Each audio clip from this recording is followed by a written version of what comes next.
Greetings, everyone. I'm Mar. Once again, this is my opinion. As I stated last time, Robert's Date is an episode I usually skip when I'm doing the rewatches.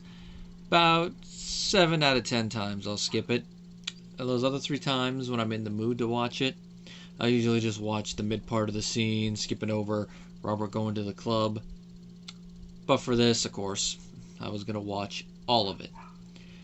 And I actually like this episode more than I did the last time I watched the whole one. Like Fascinating Deborah, it's a hidden gem. I wouldn't put it amongst my favorite overall, but it has a couple of my favorite little one-liners, which I have a couple notes on one of them, especially one I'm like, ooh, that's a dark one from Ray. The plot takes place a little bit after Robert has become single again. I haven't really commented on it, but he's had a couple post-Amy relationships, mainly just to try to get back on the horse. The one that just ended is the lady he was dating in the toaster episode. Judy sees that Robert's getting a little depressed and is like, hey, come on, why don't you come out and hang with me and my friends? He's a little hesitant at first, but Robert agrees. And when he sees that Judy's all dressed up, he's like, oh no, this is a little bit more formal than I thought it was. But it's like a semi-formal blouse. And he's dressed, like a nice shirt and jeans. Well, they go to a club, and while he is a little hesitant at first, a little nervous, Robert ends up having fun. He dances the night away, makes some new friends with Judy's friends, and it seems like he's going to get out of his funk. Then we see that he is now using slang. African American slang, to be precise, like, that's whack. Even speaking a little bit with the voice, as if he's putting on the character. And combined with the suit we see him wear, it's like, wow. The moment that Ray sees this, you can tell he's thinking, like, what the heck's going on? And he even makes a Superfly comment. It seems that he's trying to fit in with the group a bit more. And it's not just Ray that's seeing it. Judy sees it, her friends see it. They want him to go back to normal, which is what we see happen in the end. He does. But the whole thing is, just because he's around him too much, he's starting to act, as Ray puts it when he's talking with Judy, he's acting too ethnic. Now, this seems like it'd be a simple plot, but it is complicated a little bit by an offhand comment that Robert says that Ray doesn't take it wrong, but Frank and Marie take it the wrong way. And they see Judy, and he tells them they're going out. Now, he means they're going out to hang out with friends. Frank and Marie take it as meaning he's dating Judy. They're going out on a date. Now, there's the obvious thing there that she's his work partner. He is a sergeant, as I've mentioned a couple times before, and I'll keep mentioning it again whenever it brings up. As a sergeant, that means he's a supervisor. So there's that obvious thing about him dating a subordinate. Even if the NYPD does not have any rules against it, there's a conflict of interest there, whether she's his partner or not. Now, that's not where they go. They go with the race thing. Now, they keep it subtle, but it's the way that Peter Boyle and Doris Roberts sell it that you can tell that's where they're going. Just the look on their faces when they hear that. Like, Marie is her usual, oh, that's nice, dear self, trying to hold things in while still being nice. Frank is giving that look that he usually does. It's the look that you'll see on the face of every judgmental father when they don't approve of who their son brings home. And just a look on it like, really? Really? But since he never says anything about it, it's hard to tell whether it's because she's black or because it's his partner, or a little bit of a combination of. Like I said, they never fully comment on it. It's just subtle there. I guess you could say it's subtextual there. The closest we get is when, after Robert and Judy have left the room, and Frank and Marie are getting ready to leave, and Ray brings it up, and she's like, is she black? And she's trying to ignore it. This is one of those subtle ways, as I've said before, that they do show that the Barones are a conservative-leaning family in certain regards. Now, this one, I think it's more the surprise than anything. Because they never really have said anything else that would imply that they're racist or like straight racist.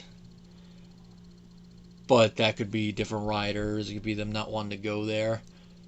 But they have shown, we'll actually see that in a season 4 episode, that they do have some weird things. I mean, from what we see, Frank has a little bit of a bias towards gay people, whereas Marie is a little open-minded with it, even though she probably might have that judgment in the back of her head.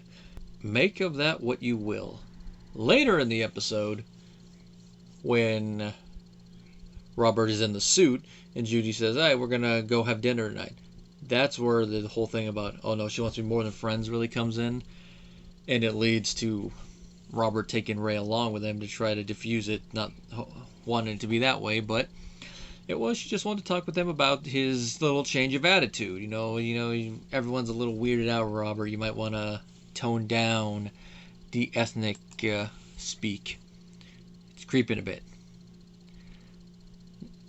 She has Ray explain it to him, and I just love his reaction when when Robert uses the phrase whack, using the slang version of it. This is the line that Ray says in response that I wrote down. "We're Italian. Whack means something different to us." Gotta love a good mafia joke. They never get too old. And the whole conversation that Ray and Robert have, Ray and Brad play it off beautifully. And one of my favorite little moments in there is Brad's whole talk about, you fit in everywhere, Ray. I don't know where I fit in. But the pep talk does work, because as we see in the end part of the episode, Roberts goes back to normal, and he's having fun again with Judy and her friends, so it does work. Now, in that scene where they're having the conversation, he asks Ray where he went to go get the suit. In the final episode, he says it's a Little Shop of Horrors, but on the blooper reel, there's alternative lines that are just as funny. Big, tall, and tasteless. Wherever it was, I bet it was dark. Goldaloons. It's a question that you could come up with many different ad-libs. Little Shop of Horrors is probably the best one. And it ties in perfectly with the question and also the whole speech. And of course, they end up eating soul food at the end of that scene, so it's nice. Let's see, we got Kiwi Rogers playing man number 1, who is one of Judy's friends. And, Sherry Shepherd once again playing Judy, one of her 8 appearances. The season that we see her the most is season 7. We don't see her again until next season, around the time that Robert has an intimate encounter with El Toro. It's one of those characters that we don't see her too often, but it's nice to see her pop in every now and then. This is probably the biggest impact on the plot she has, where she has the most screen time. The other episode where she has the biggest impact is, of course, the one where they think that Robert joins a cult, which that won't be fun when we get to season 7. Overall, fun episode. Not one of my favorites of the whole season or the whole show in general, but has some fun moments. Nice to see the look on Frank and Marie's face at that one point. The little conversation between Ray and Robert near the end is good. It's nice to see Brad Garrett play his character just a little differently when he's using the slang. That suit looks nice on him. I love the introduction to that, where he brings up his Black History Month using the slang. And you can't go wrong just hearing Peter Boyle go, "What'd you call me dog for?" That's a conversation I never thought we'd ever hear that character say. But it's what happens when you integrate this type of plot into it. I can see myself in the future watching this episode a little bit more. Probably still have to be in the mood for it, but I could see myself taking it from skipping 7 out of 10 times, maybe 4 or 5 out of 10 times. Especially if I'm only marathon watching the episodes I really, really do enjoy, or my favorite episodes per season.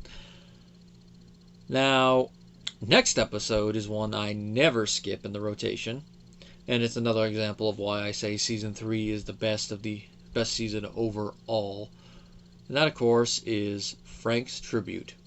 He still puts his pants on one leg at a time.